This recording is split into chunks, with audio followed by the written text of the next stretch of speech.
Good afternoon to all of you. And of course, my greetings to my colleague, Congressman Dumogan of Baguio City, one of the best legal minds of the House of Representatives. You should be very proud of your Congressman Dumogan. To the members of the academic group and the tactics group, my greetings also. I think it's very good timing that you're here.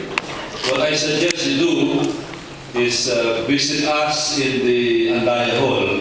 Right now, there's a budget hearing going on, and on deck is the Department of Transportation and Communications. And there, you are going to find a lot of PMA graduates, starting with the Secretary of Transportation, Mendoza, class 69. There's the head of the LTO, General Lubibao, class 72, I think.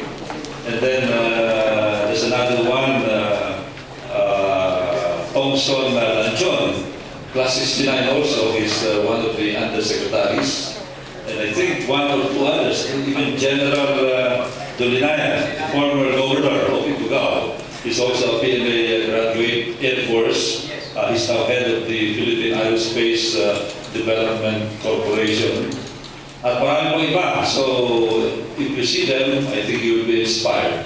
But that should not be an inspiration for you to leave the service, because most of them became what they are after serving a full term in the Armed Forces of the Philippines. In my case, I am a graduate of the U.S. Naval Academy, class of 1970, but I passed through PMA also for 2 months. I belong to a PMA family.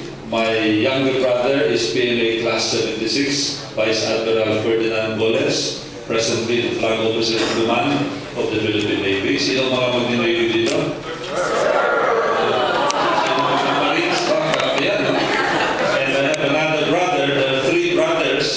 Three Goles brothers, all of us went through PMA. My other brother is class 79. This is Bong Goles, but he has left the service already after serving in the Philippine Navy, now based in the United States. But there, he continues to be a PMAer because he's one of the leaders of the PMA group based in the West Coast in the United States. Mas madalas yung mga get-together na ron ng mga PMAer.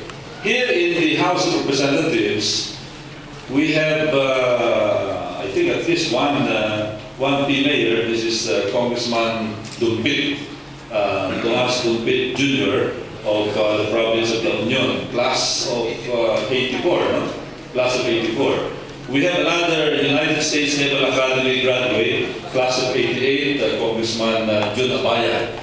He's a second-term congressman from Cavite. In the Senate, of course, andun lahat ng mga PMA graduates. I think the PMA graduates constitute the biggest bloc in the Senate. You are well represented in the Senate of the Philippines, led by the oldest of them all, Congressman Biazon, and then